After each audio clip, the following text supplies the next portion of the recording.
जी हैदर वहीद साहब, हम जमहूरियत के सही मानों तक, हम अपने हमारे सिस्टम में ये नाकामी क्यों है कि हम जमहूरियत के सही मानों तक नहीं पहुँचे?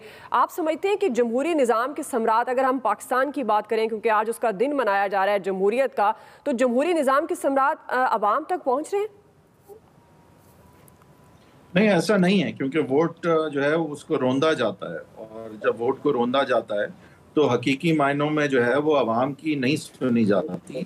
वैसे तो आइन एक सोशल कॉन्ट्रैक्ट है जो आवाम ने बनाया है, और अवाम के ही नुमाइंदे हैं जो पार्लियामान में बैठते हैं, और आवाम के ही नुमाइंदे हैं जिनसे फिर एक वज़ीर आज़म मुंतखब होकर काबीना बनाता है, और एग्जीक्यूटिव फंक्शन जो हैं वो परफॉर्म किए जाते हैं मिनिस्टरों के थ्रू। दीगर ब्यूरोक्रेट्स अपॉइंट होते हैं, वो भी एक इनडायरेक्टली तो सारा जो है वो रूट अवाम होनी चाहिए। लेकिन हकीकत ये है कि हमने कुछ 2-3 सवाल हैं जिनका कोई जवाब ढूंढने से या उसकी डिबेट में हम पूरी तरह पढ़ नहीं पाते कि हम एक फलाई रियासत हैं, हम क्या एक जो है वो एस्टैब्लिशमेंट रन स्टेट हैं, क्या हम कॉन्स्टिट्यूशनली रन स्टेट हैं, क्या हम इस्लामिक रिपब्लिक हैं, या हम एक ऐसी फेडरेशन है जहां मुसलमान अपनी मर्जी से ज़िंदगी गुजार सकते हैं, जहां फंडामेंटल लॉ इस्लाम ज़रूर है लेकिन हम एक कॉन्स्टिट्यूशनल डेमोक्रेसी हैं, क्या हम वेस्टर्न लिबरल डेमोक्रेसी पर बेस्ड हैं।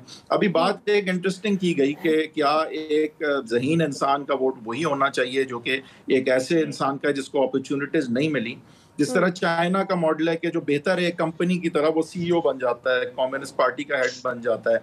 वो देखें, वो चीज़ें बड़ी वैसे तो आइडियल लगती हैं, और चाइना एक होमोजेनस मुल्क भी है, लेकिन पाकिस्तान में एक तो डिफरेंट एथनिसिटीज़ हैं, डिफरेंट शिकें भी, डिफरेंट फ़िरके भी हैं, और साथ साथ हमें ये समझना होगा कि अगर हम कमज़ोर तबके को नुमाइंदगी नहीं देंगे, उसका वोट जो है उसकी हैसियत या उसका वज़न कम रखेंगे, तो फिर उसके हालात कभी बदलेंगे भी नहीं। अगर मैं और आप मिलके हमने अकाउंटेबल नहीं होना, तो हम ऐसे ही कवानीन बनाएंगे, ऐसा ही निज़ाम तश्कील देंगे जिससे हमें आपको फ़ायदा है। तो प्रॉब्लम यह है कि बेशक इसमें कोई दो राय नहीं हो सकती कि कुछ लोग जो हैं वो ज़्यादा मौसर हो सकते हैं, ज़्यादा ज़हीन होते हैं, ज़्यादा तजर्बा होता है, ज़्यादा शऊर होता है, लेकिन आप वोट का वज़न उस पर ज़्यादा रखने का मतलब ये होगा कि फिर जो बाकी 98% हैं उनके हालात बदलेंगे नहीं, अगर क्योंकि आप अकाउंटेबल ही नहीं होंगे उन पे, आप तो उनको नजरअंदाज कर देंगे। बल्कि आगे आने वाले जमाने में जब आर्टिफिशियल इंटेलिजेंस जो है जिस तरह से खदशा है कि टेक ओवर करेगी, तो ये जो मजदूर हैं, जो लेबरर्स हैं, जो असेंबली लाइन है, इनकी जरूरत जो है फिर क्या रह जाएगी, और उनका फिर क्या बनेगा? फिर क्या हम एक सोशल स्टेट आधे बन के इनको एक बेसिक स्टाइपेंड देंगे और असल में काम वही चंद लोग करेंगे? तो मेरे ख्याल से ये डेमोक्रेसी में वर्केबल नहीं है। One man one vote, one woman one vote इसीलिए रखा गया है कि वरना फिर आप अकाउंटेबल नहीं होते।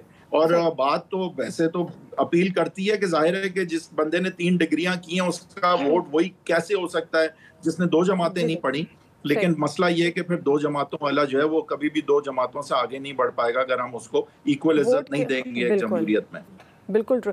जी इसमाइल साहब, आप कुछ कहना चाह रहे हैं? मैं सिर्फ इतना ऐड करना चाह रहा हूँ, जब 2 जमातें वाला जो नहीं पढ़ रहा, बदकिस्मती से वो अभी भी नहीं पढ़ पाएगा, बिकॉज मसला इसके अंदर सिर्फ ये कि लोग 500 रुपये देके तो आप वोट खरीद लेते हैं। आप 500 रुपये देके बिरयानी की प्लेट पे आप जाए कहते हैं अरे फलां चीज़ पर ठप्पा लगा देना। तो ये वाला मेरा पॉइंट था। इसमें तो ऑब्वियसली एक डिबेट लंबी हो जाएगी, लेकिन obviously everybody should have a right to vote और everybody should have a right freedom of expression. ये तो बेसिक ह्यूमन राइट्स हैं, not about that. Democracy specifically for our own country, अगर अपने मुल्क की बात की जाए तो बिरयानी 500 रुपये ये हमारे वोट की कीमत होती है। सही है, लेकिन ये